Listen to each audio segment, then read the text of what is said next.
mucho más dependientes en materia de energía. De hecho, ya lo estamos haciendo, no tenemos que producir energía con combustibles fósiles para complementar, porque a veces simplemente no tenemos suficiente posibilidad de producir. Entonces, en esos casos, bueno, a lo mejor tendríamos que volvernos un poquito dependientes de energía de otro lado. Y por eso es que a mí me parece que la red centroamericana, que tanta crítica también ha generado, la CIEPAC, puede resultar una buena opción en esos casos. Y si no podemos tener energía aquí, van a traerla de algún lado, y a lo mejor es mucho más barato comprarla de Guatemala o de El Salvador o de México, que ponerse a producir aquí utilizando un montón de búnker.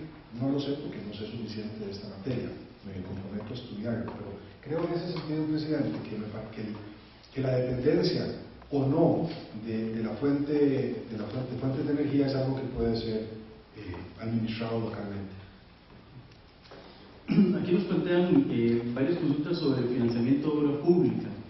Tenemos que tener, bueno, como explicaba Luis Guillermo, hay financiamiento para obra pública, lo que falta es gestión de ese financiamiento. De hecho, desde el gobierno anterior hay un préstamo aprobado de 850 millones para el desarrollo de obra pública, que si acaso se va a lograr en unos 200, 800 millones, ¿verdad? O sea, queda dinero por ahí y hay otras fuentes. Entonces, en cuanto al financiamiento, yo creo que por ahí estaré, aunque sí siempre plantean el tema de la concesión de obra pública. Sí, hablemos de eso. También sería bueno. Sí, hablemos de la concesión,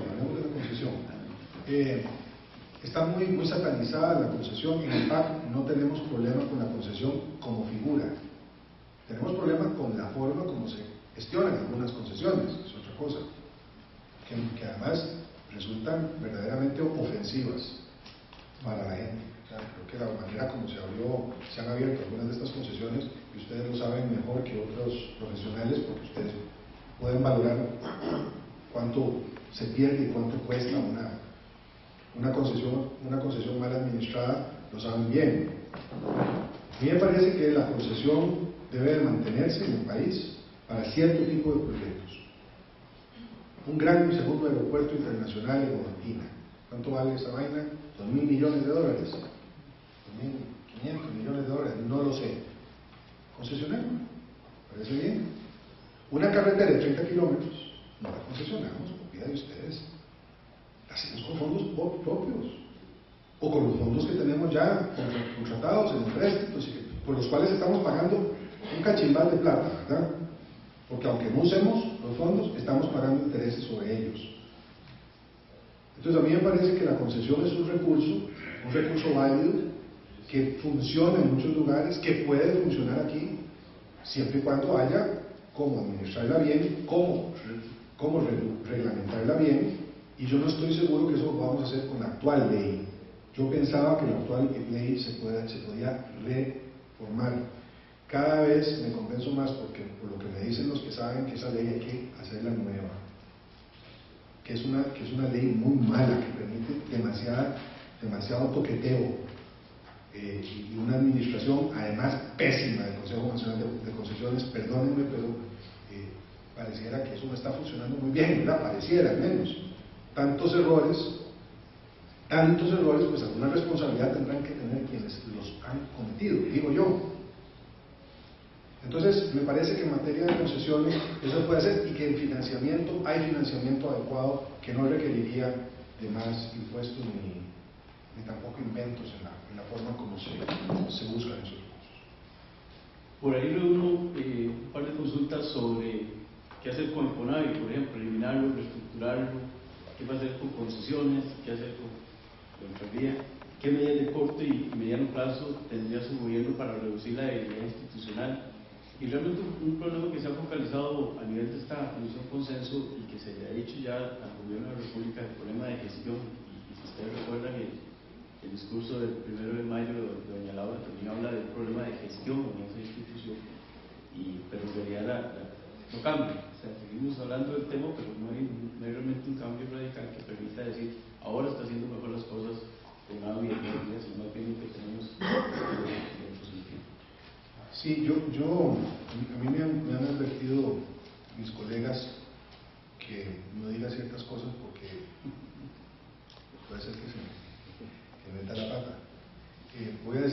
cosas a propósito del CONAVI. Yo lo cierro. Lo cierro y cierro también, como decía, todas sus hermanitas satánicas, ¿verdad? Y devuelvo al Ministerio de Obra Pública la autoridad que necesitan para hacer lo que tienen que hacer. Ahora, ¿cómo lo cerramos y los cambios en la ley? Ahí ya la cosa se me complica más, porque yo admito que aquí ha habido una serie de decisiones que se han tomado que han hecho que todo este entramado institucional, que es ineficiente, es caro, es complejo, no hace bien su trabajo, esté ahí y nos esté haciendo tanto daño. Entonces no sé cómo es que hay que hacerlo a efectos de cambiar la ley.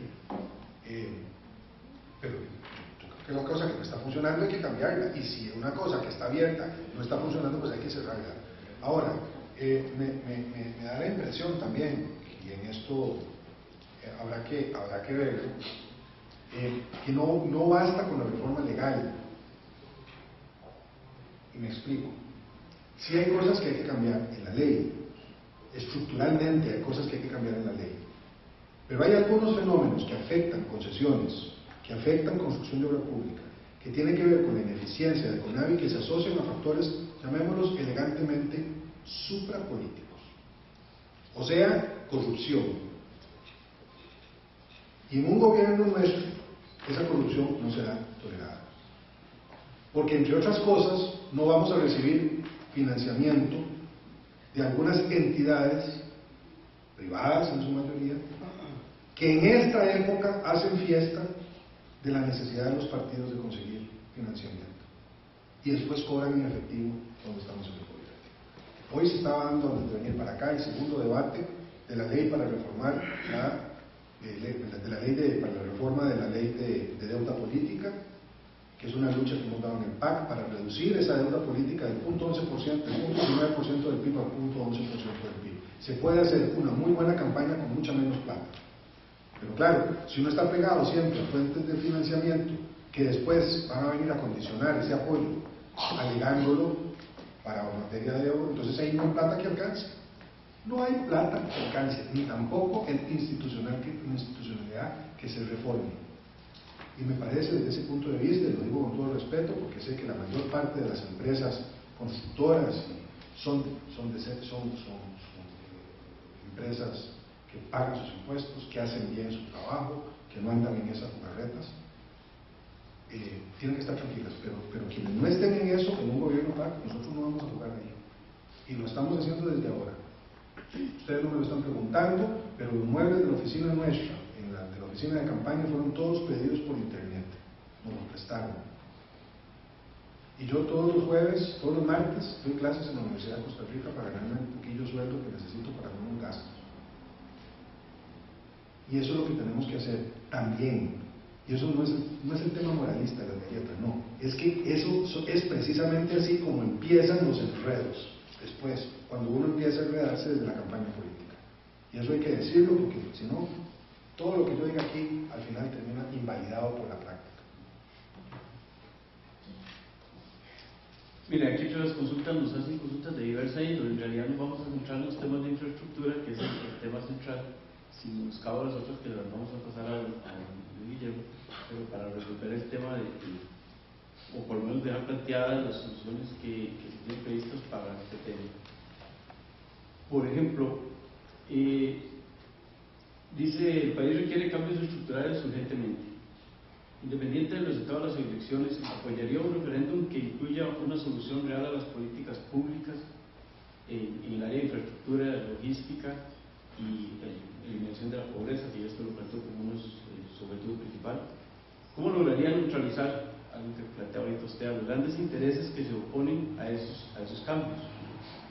Y el sistema bancario, ¿cómo hacerlo eficiente realmente para que apoye el desarrollo del país? Pero por ahí estaría más o menos la planteamiento que nos hacen.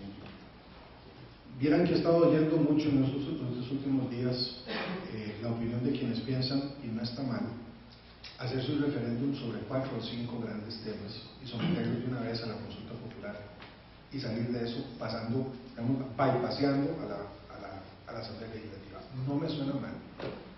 Sí, hay cosas que no se pueden hacer por esa vía, porque no se puede hacer por esa vía. Uno no puede reducir la pobreza digamos, con un referéndum. Uno sí puede tomar decisiones respecto de, por ejemplo, reformas institucionales, reforma política, utilizando la vía del referéndum. No me suena mal. No estaría mal pasar a la acción desde la gente, desde el soberano. Proponer a la ciudadanía un paquete de reformas acotado, para que tampoco se nos empezar a hacerlo demasiado, no. Una cosa muy sencillita, para resolver 4 o 5 grandes nudos gordianos que tenemos, por ejemplo, en materia de infraestructura, y en ponernos de acuerdo los partidos políticos y el gobierno y las organizaciones de la sociedad civil y salir a buscar además me parece un ejercicio lindísimo, ir a buscar las firmas de los ciudadanos y los ciudadanos, explicar en los parques cuáles son los proyectos que queremos hacer, llamarlos para que opinen con ideas nuevas, meterlos en un referéndum y sacarlo y decirle a la Asamblea Legislativa: el soberano dice, haga esto, y usted haga. Me gusta el concepto, me gusta el concepto. Creo que uno podría encontrar algunas ideas específicas que se pueden resolver, y eso podría tener impactos perdurables en la estructura del Estado. Me parece interesante. Creo que ahí planteas un mecanismo de algo que nos consultan aquí respecto a qué hacer con las principales, digamos, los elementos que enuncia aquí el que pregunta, en el sentido de qué hacer con la brecha social, con la educación, con la seguridad social y con temas que podrían verse a través de referéndums y que alguien ya, digamos, que uno... Ahí yo creo que hay que tener cuidado para no mezclar. Vamos a ver, el otro día, qué mala fama que tiene el arroz con mango, ¿verdad? Y la verdad es que está bueno el arroz con mango, pasas, ¿verdad? Hay un arroz balinés con mango que es muy rico. Pero yo usando esa figura equivocada del arroz con mango como algo que no pega, algo que está mal, decía que en el trabajo público nosotros deberíamos de pasar del concepto de hacer arroz con mango al concepto de hacer una buena olla de carne. ¿verdad? Si el arroz con mango pega cosas que no van, la olla de carne es el ejemplo extraordinario de diferentes tipos de vegetales, verduras y tipos de carne que puestos en el mismo perol hacen un producto delicioso. Nosotros deberíamos ir hacia un estado que luzca más como una olla de carne que como un arroz con mango. ¿Por qué digo que una olla de carne? Porque hay muchos temas que hay que administrar al mismo tiempo, pero que representan realidades diferentes, segmentadas, ¿verdad? No es lo mismo educación que salud, no es lo mismo salud que infraestructura, no es lo mismo infraestructura que educación, pero todas tienen algo entre sí, y nosotros tenemos que poner a dialogar a las diferentes instituciones públicas. Y esto es importante señalarlo porque no se pueden mezclar los mecanismos todo el tiempo. Sí, cada cosa debe tener su propia lógica. Pero, por ejemplo, en materia social hay más de 120 programas en el Estado costarricense que están dirigidos al mismo propósito, que es reducir la pobreza. 120 programas. 120 programas que nos cuestan un bigote de los míos, que casi no tengo. Y por lo tanto, ordenar esos 120 programas, racionalizándolos, volviéndolos más eficientes, concentrándolos, etcétera, es fundamental. No se trata de quitarlo todo. A mí me parece, por ejemplo, que el Fondo Nacional de Becas, el FONAVE, es muy importante, tenemos que mantenerlo. Me parece fundamental mantener el programa de la presidenta Chinchilla de Red de Cuido, ampliándolo y mejorándolo. O sea, que no se trata aquí de llegar con un machete a recortar todo lo que el otro gobierno estaba haciendo. Yo creo que es muy de merecer el esfuerzo del ministro Garnier en materia de educación sexual y reproductiva. Pues no.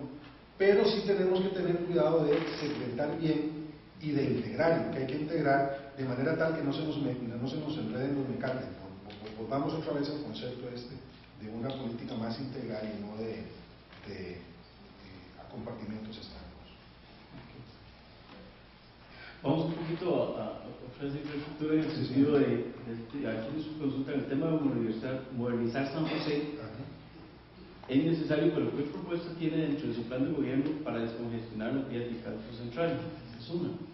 Pero también nos hablan de que ha habido siempre digamos, un sesgo hacia el sector oeste. ¿Y qué pasa con el desarrollo del este? Por ejemplo, Cartago nos ponen aquí, y que es una zona que, bueno, además de muy productiva, tiene un alto componente agrícola. ¿Qué liga con la otra? Que es, ¿de qué otra forma ayudaría usted a nuestros agricultores, además de lo que ya planteamos de mejorar la realidad? Sí, bueno, la primera pregunta es cuando yo debería de pararme y decir, Ronald, la ayuda, help.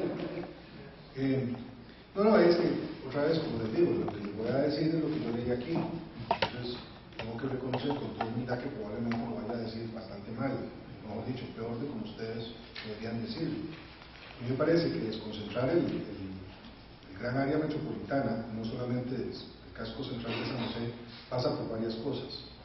Una, otra vez, ordenamiento territorial. Dos, reducir el parque vehicular. Ustedes han visto la cantidad de carros que tenemos nosotros y lo que consumimos en combustible.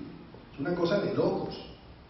Entonces, digo, le echamos a veces con razón culpa al ICE por estar gastando un montón de buque, que gastamos la combustible, que gastamos en los carros nuestros. Sí, a mí me parece que hay un tema aquí de responsabilidad en la administración también del parque vehicular que es importante. Dos. Tres, el tema del transporte colectivo. No sé si me embarcaste, ¿verdad? Estamos proponiendo un tren eléctrico, ¿verdad? No esta cosa de los años 60, ¿verdad? Que emociona tanto a mi suegro, que es español, porque lo hace recordar su infancia cuando fue a pasar los trenes, lo cual me parece tremendo. En realidad eso es una exageración. Ellos no se ilusionan por su infancia, sino por la infancia de sus hijos. Pero, vamos, vale el símbolo, de los años 60, ese tren. Bueno, yo creo que pasa por transporte público, mucho transporte público, probablemente eléctrico más que de otro tipo, porque por la potencia y todas estas cosas que saben tanto los ingenieros eléctricos. Está después todo el tema de la, ¿cómo es que se llama? Sectorización, que me parece que también es importante. Bueno, algo he estado leyendo, de verdad, a veces me sorprendo de todo lo que he aprendido leyendo estos documentos, que me parece es una gran idea, porque todo tiene que venirse al centro de San José y pasar por el centro de San José, esa cosa radial loca que hemos hecho aquí y que nos cuesta tanto, es parte de los problemas que tenemos. Yo creo que eso habría que combinarlo todo y entonces a partir de esa combinación de factores empezar a aliviar ese proceso. ¿Cuánto podemos durar en eso? No lo sé, pero podemos ir mejorando mucho de a poco. Ya hay un tema que usted trató, pero no está en Bueno, lo de la agricultura es que yo creo que son varias cosas, ¿verdad? Efectivamente, un tema muy importante para los agricultores y las agricultoras, que hay muchas mujeres ahí trabajando, es el tema de la infraestructura, ciertamente. Mercados, ese es fundamental. Nosotros solamente estamos consumiendo un tercio de todos los frijoles que nos comemos, produciendo solo un tercio. O sea, el productor nacional solo produce una tercera parte de todos los frijoles que nos comemos. Deberíamos estar comprándoselo todo y después importando lo demás de China o de Nicaragua, donde queramos, pero todo y a buen precio, no pasa nada. Las grandes comercializadoras pueden seguir comprando más barato si quieren. Dicho sea de paso, compran más barato las comercializadoras porque a uno le siguen vendiendo los frijoles al mismo precio. No, yo no he visto que haya una reducción. Si alguien me dice que pueden conseguir un paquete de 800 gramos de frijoles por menos de 850 pesos, yo encantado voy a comprar, pero no lo veo, ¿verdad? Así como bajando. Esto lo digo porque está el tema del mercadeo, está el tema de la capacitación, está el tema de la integración de estos productores y productoras a programas como el programa de abastecimiento institucional, que debería de darnos posibilidades para abastecer a todos los centros, las escuelas, los hospitales, etcétera, del Estado, utilizando los mecanismos de nuestros propios agricultores. Esta yo creo que ya está resuelta, pero igual la vamos a nombrar porque dice: los problemas de realización de infraestructura pública provienen de los manejos corruptos de los contratos. ¿Cómo resolver esta situación? Usted ya lo dijo bien claro de que es un nivel opaco. porque estoy en el campo. Sí, lo que pasa es que, vean, hay temas que yo todavía no entiendo, porque esto debería de ser del gobierno PAC y de un gobierno no PAC. Sí. Si yo no quiero perder, yo sé que solo tengo que ganar, es decir, que voy a ganar y ganar, pero si perdiera, que no voy a perder, si perdiera, ¿verdad?, habría que decirle al gobierno que gane que haga también un esfuerzo para parar esa corrupción. Y eso tiene que ver otra vez con voluntad política, pero también con el uso de ciertas tecnologías. Por ejemplo, no puede ser que nosotros tengamos una caja de seguro social que sigue trabajando 14 años después sin expediente electrónico. Cualquiera de nosotros tiene un celular que podría ser utilizado para controlar a los pacientes en una cama, si tuviéramos voluntad de ello. Los tráficos, cuando le ponen a uno una multa, usan una vaina que tiene un GPS. Y nosotros le acabamos de dar a la caja 5 años más, extenderle 5 años más el permiso para que siga desarrollando el expediente electrónico, que es un instrumento básico para controlar la corrupción en la caja. No tiene que ver solo con los doctores, también tiene que ver con las medicinas, tiene que ver con las citas médicas, tiene que ver con un montón de cosas. Eso se podría hacer. A mí lo que me dicen es que tenemos técnicamente todo lo que se necesita para impedir que hagan mal una carretera. Eso no es lo que les enseñan a ustedes en la universidad. Igual que a mí me enseñan a hacer estadísticas y leer encuestas, desgraciadamente. Los superaremos. Entonces, sí se pueden hacer bien, y eso pasa por un control adecuado. Yo no digo que hagamos majaderías y que nos metamos a impedir a la gente trabajar bien, no, pero que hagamos las cosas bien. Eso puede ser también con tecnología, y creo que la tecnología existe, y especialmente la tecnología que utilizan las expertas y los expertos, ingenieras y ingenieros como ustedes. Nos preguntan aquí cómo va a elegir a sus ministros y jerarcas. Deben ser idóneos, trabajadores y responsables. Haría un espacio para recibir opiniones de los ciudadanos e informaría bien y oportunamente sobre sus acciones. Y esto pone una serie de ejemplos de las instituciones que ya conocemos como MINAI, etc. Sí, yo creo que sería una muy linda cosa. No se ha hecho, pero bueno, estoy llevando buenas ideas esta noche. Nadie nace aprendido y yo menos que todos. Sería muy lindo poder recibir sugerencias de posibles miembros de un gabinete. Es más, hagamos una cosa, esto es totalmente fuera de directo, ¿no? Yo tengo que escoger, por el momento, estoy necesito escoger una vicepresidenta antes del sábado. ¿Por qué no me mandan nombres?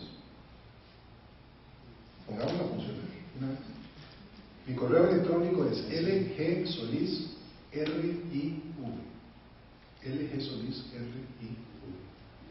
Me encantaría que me mandaran nombres de mujeres que podrían ejercer la primera magistratura de la nación, en ausencia del titular, que espero no esté ausente.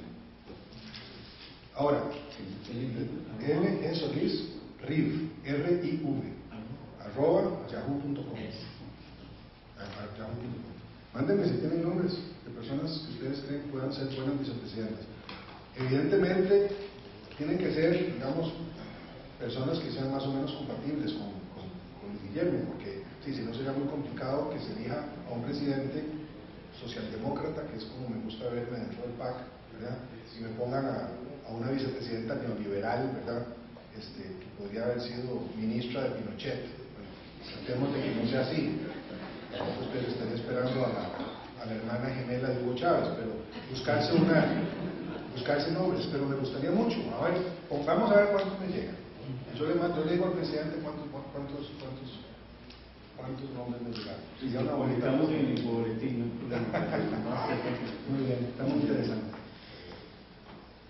Hablando de la trocha, aunque no hablo explícitamente de eso aquí, ¿de qué manera manejaría usted el asunto con el presidente de Nicaragua? El tema álgido que tenemos y que la trocha en alguna medida Permítame hacer una reflexión un poquitico más larga sobre esto, porque yo creo que es importante. La trocha es una de las mejores ideas y una de las decisiones más largamente postergadas en la historia de este país. Durante más de 150 años nosotros le negamos la posibilidad de la vinculación, el desarrollo y las oportunidades a todo ese 15% de la población costarricense que vive en la cuenca del río San Juan, en territorio costarricense. La Trocha es una de las carreteras más importantes y más estratégicas del país, no por la amenaza a la seguridad nacional, sino por el efecto que eso tiene en el desarrollo de la gente. Yo estoy absolutamente a favor de la Trocha, y estoy absolutamente, por eso, indignado de la forma como se hizo, porque en lugar de costarnos 20.000 millones de pesos, nos costó 45.000. Y eso es un crimen en un país en donde estamos necesitando tanta la plata para hacer otras cosas. ¿Por qué digo esto? Digo esto porque cuando uno plantea el desarrollo binacional entre Costa Rica y Nicaragua, para nosotros Nicaragua es un país estratégico, es un excelente negocio. Vean este número. Nosotros le vendemos todos los años $1.000 millones a China en microchips producidos en San Antonio de Belén por Intel. $1.000 millones. Eso es un montón de plata, y ojalá pudiéramos tener más de esas fábricas para venderle más microchips a China. Pero es un producto de una fábrica que trabaja en zona franca, que no es costarricense y que nos deja un valor agregado del 17%. Esos son los datos de la exportación costarricense a China, un producto. ¿Ustedes saben cuánto le vendemos a Nicaragua? $700 millones, menos que los $1.000 millones, pero oigan esto, más de 1.000 productos, con un valor agregado del 35%. Entonces, cuando hay gente en este país que empieza a decir cosas como, por ejemplo, que tenemos que cerrar la frontera, u otros que dicen, tenemos que castigar a los nicas que están aquí, no los dejemos que manden remesas, yo me empiezo a preocupar, porque esas observaciones no toman en cuenta la realidad de dos países que están condenados a vivir siempre uno a la par del otro, y estamos haciendo muy buenos negocios ambos. Esto no quiere decir que no se haya que parársele firme a Ortega, que es un sinvergüenza, que es un arbitrario, y al cual, por supuesto, que hay que frenar cuando hace cosas y dice cosas como las que dice y hace, con todas las limitaciones que tenemos de país sin ejército y que no queremos tener uno. Nosotros tenemos que plantarnos en la defensa de cada centímetro del territorio nacional, y ahí no puede haber ninguna duda. Hay cosas que no son de recibo. Las declaraciones de Daniel Ortega sobre Guanacaste no son de recibo. Lo que están haciendo los guardabarrancos del gobierno sandinista en Isla Portillos no es de recibo, y hay que denunciarlo como lo ha hecho el gobierno de la República, y yo creo que lo ha hecho bien en la Corte Internacional de Justicia, y tenemos que llevar esto a las últimas consecuencias, pero no a costa de entender cuál es la realidad más grande entre los dos países.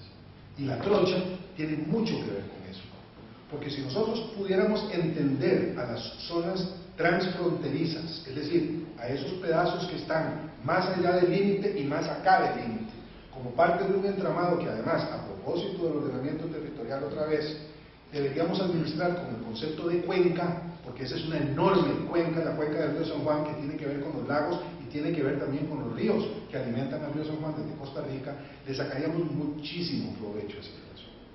Y desde ese punto de vista a mí me parece que tenemos que cambiar la dinámica y tenemos que cambiar la óptica. Difícil con los sandinistas, claro que sí, con Daniel Ortega más, pero me parece que para eso estamos, para ver más allá, para trascender de lo inmediato.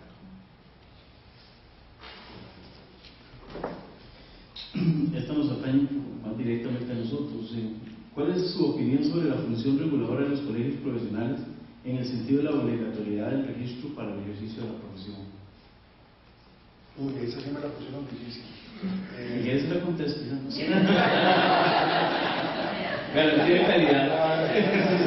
Garantía de calidad. Y en la medida que nosotros cuidamos el ejercicio de nuestros profesionales, en esa medida aseguramos. Y ahí tenemos el código sísmico, el código eléctrico, el código de cimentaciones, la norma reguladora para requisitos para hacer ambiental sostenibles nuestras edificaciones. Son obras que han salido de aquí, de trabajo voluntario, y que hoy proyectan a la sociedad una sociedad más segura y mejor calidad de vida. Estamos de acuerdo, casi todos. Yo decía, por aquello, ¿verdad? Por supuesto, no, el principio, ¿verdad? Bueno. No tengo observaciones sobre eso. Yo creo que la racionalidad es esa. Si eso funciona bien, me parece perfecto. Lo que pasa es que yo soy historiador, como ustedes saben, entonces cuando hablan de como digamos, las tareas gremiales, siempre tiendo a recordar las viejas instituciones medievales, ¿verdad? Donde se protegía mucho los gremios y todo eso, entonces me da un poquitillo a veces, ¿verdad? de escorsor, porque en algunos lugares se ha utilizado eso como un mecanismo para regular la posibilidad de especializaciones y cosas por el estilo. Yo sé que eso no pasa aquí, en este colegio, pero es la única nota al pie de página que tendría. Todo lo demás lo suscribo. Está bien, gracias. Ya no me tenía preocupado.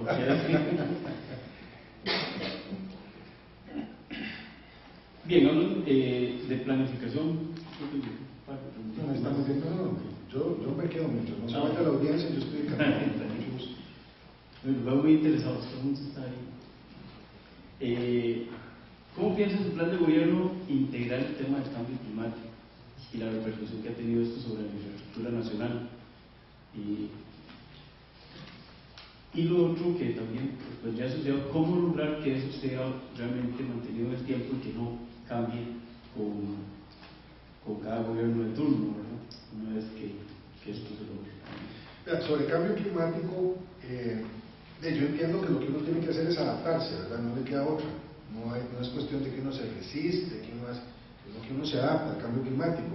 Vino para quedarse, estamos aquí con el problema. Vamos a tener impactos especialmente grandes en las zonas tropicales, más en los istmos y mucho más en países que tenemos tanta costa, ¿verdad? Y eso yo creo que es un dato, y frente a eso lo que hay que hacer es prepararse. Sí, y eso nos cuesta mucho, ¿verdad? En general, a los costarricenses, a las costarricenses, no tenemos esa cosa suiza, ¿verdad? De anticipar. Yo pensaría, por lo poco que sé del tema, y que me ha tocado más en la lógica de la administración de desastres y cosas de esas cuando he tenido responsabilidades en algunas partes, es que la única manera de hacer eso es por vía de una política pública que anticipa esos eventos. Ya a estas alturas hay bastantes mediciones de lo que nos puede ocurrir con el cambio climático. En materia de energía, eso es claramente así. El ICE tiene un montón de análisis de cuánto es lo que nos puede afectar el cambio climático en una serie de escenarios, ¿verdad? Creo que hay bastante información científica sobre el cambio en la temperatura y lo que eso significa desde el punto de vista del aumento en los niveles del mar para efectos de las costas. Así es que yo lo que diría ahí es, me parece, lo digo con todo respeto, yo creo que deberíamos incorporar eso como una medida más, como un indicador más que se usa para la planificación. ¿Sí? Uno hace una estimación de costos, hace una estimación de eventualidades, de gastos que uno tiene y procede respecto de eso. Desgraciadamente no veo que va a haber control del cambio, dicen que el cambio climático va a disminuir en sus impactos, más bien pareciera que va a aumentar, a menos a juzgar por la incapacidad que tenemos de avanzar hacia escenarios de carbono neutralidad en algunos casos, o el respeto abierto a la Convención de Kioto, ¿verdad? Entonces en eso pareciera que no hay otra manera.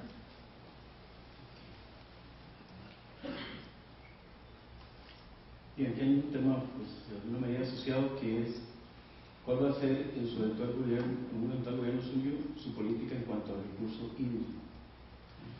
Bueno, permítanme decir que a ese respecto y a propósito de la nueva ley de aguas, yo primero digo que no es incompatible el agua con el pan, no debería de serlo. Es decir, que deberíamos de priorizar el uso del agua para consumo humano, por supuesto, pero que eso no debería de significar que no podemos usar el agua productivamente. No digo privatizarla, pero digo utilizarla para que las campesinas, los campesinos puedan usar agua, etc. No se puede producir comida sin agua, no se puede producir industria, la industria no se puede desarrollar sin agua. ¿Sí? Me parece que hay que regular el uso. Pero en el PAC nosotros estamos a favor de entender el agua como un recurso humano, un derecho humano que además debe ser considerado un bien público, prioritariamente utilizado para el consumo humano. Eso es una visión bastante progre, me parece, del concepto. tiene consecuencias, ¿verdad?, de política pública, porque cuando uno define el agua así, eso significa que tiene que administrarla de cierta manera. Hay un problema a ese respecto con algunas plantas hidroeléctricas a tiro de agua, por ejemplo. Pero bueno, ese es el principio. Y de ahí para adelante lo que queda es garantizar que la regulación es adecuada. Aquí hay una que ya fue contestada, pero lo dice también respecto a una, digamos, dice así, sin embargo, actualmente todo lo que es infraestructura en el área de transporte está enfocado 100% a automóviles y no al manejo del transporte público que ya está planteado. Habrá posibilidad de poder explotar, ahora sí, otro tema de energía, los recursos como el petróleo, el carbón, el gas natural. Petróleo jamás. No, eso no. Gas, yo quisiera saber un poco más sobre gas. Me dicen que prácticamente es igual que el petróleo, ¿verdad? Por el tema del gas de esquizo y toda esa cosa que hay que fracturar. No lo sé, no sé suficiente. Y el otro es el término. Gas, carbón, o gas natural. Yo, en el tema de carbón también tendría grandes problemas con la minería de carbón, ¿verdad? Yo nunca estudié temas científicos durante mis estudios de posgrado, pero sí llevé un curso una vez sobre el tema de los impactos de las transnacionales en el desarrollo. Y me acuerdo de dos casos que nos pusieron a estudiar. Uno fue el de los daños que hicieron las compañías mineras a cielo abierto en la isla de Papúa Nueva Guinea. Yo no tenía ni idea de Papúa Nueva Guinea, pero era un curso donde se basaba, lo que pasó ahí con las mineras era algo que se utilizaba 30 años después para explicar lo que no había que hacer, ¿sí? Cómo tenía que actuar la minera. Y el otro caso era el carbón, en la zona del norte de Inglaterra, y lo que había pasado en Alemania y en otras partes. A juzgar por esas cosas, yo diría que ni carbón ni minería. Entiendo que para los ingenieros el tema de la minería es delicado, porque hay ingenieros que se dedican a eso y es muy respetable el trabajo que puedan hacer y que hay, lo sé, muchos mecanismos para mitigar el impacto que tienen, pero creo que en el tema al menos en el tema del petróleo, que es una cosa que ya está bastante conocida y hay un debate bastante grande en el país, yo acogería una moratoria en la explotación y exploración petrolera. Una última sobre el tema de expropiaciones. Y si hablar de obra pública es tratar de expropiaciones. En este país, en esa materia, priva el criterio de que el interés privado está sobre el común. ¿Cómo agilizamos las expropiaciones a posible? Mira, ahí yo no veo que haya vuelta de página. Y me parece que lo que se hace en el mundo entero es lo que deberíamos hacer aquí. Es más, yo entiendo que la ley es lo que dice, pero no se aplica, pero si no lo dice la ley, habría que ponerlo. Y otra vez volvemos al tema del ordenamiento territorial, y otra vez volvemos al tema de por qué se licitan y se concesionan obras cuando no se han terminado las expropiaciones. Me parece que eso es como ponerle la carreta delante de los bueyes. No, yo sería de la tesis, según la tesis común, digamos, el sentido común. Si se va a expropiar, si se hay que hacer una carretera, hay un señor que tiene una pulpería en la esquina de esa carretera, pues uno valora la propiedad desde el Estado, según los parámetros que correspondan, ofrece a la persona el pago, una compensación por ese terreno, le da oportunidad de que lo analice y lo piense. Si la persona está de acuerdo, se le paga, punto final, café con tamal, hacemos la carretera, y si no, la cosa se va a un contencioso y se hace la carretera, y el señor dueño de la pulpería pasará haciendo el contencioso el tiempo que necesite, de acuerdo al Estado de Derecho, para que se le pague lo que le corresponda, y el Estado pagará lo que tenga que pagar. Y si hizo la carretera, y si se duró 7 años, perfecto, y si fueron 25, pues de salado. Es que me parece que también se nos va la mano en estas cosas. Uno no puede atrasar una obra pública durante 20, 30 años ahí dando vueltas, esperando que puedan, como está pasando en el caso de San Carlos. Tenemos ¿cuántos años de estar esperando esa carretera? No puede ser. Expropiaciones que además algunos vivillos aprovechan para empezar a levantar los precios, y me parece que eso está mal. Yo no quisiera ser abusivo, mucho menos pero me parece que también tenemos que tomar en cuenta el bien común, y el bien común pasa a veces por lo que se señalaba en la pregunta, hacer prevalecer el bien común sobre el bien individual. Terminamos, presidente. Terminamos. Muchísimas gracias. Muchas gracias.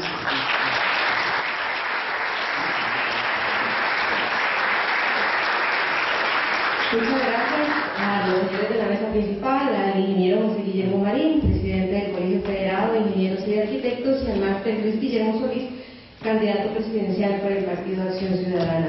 A ustedes por habernos acompañado en esta noche. Los invitamos ahora a un café en el vestíbulo del auditorio. Buenas noches y muchas gracias. Muchas gracias.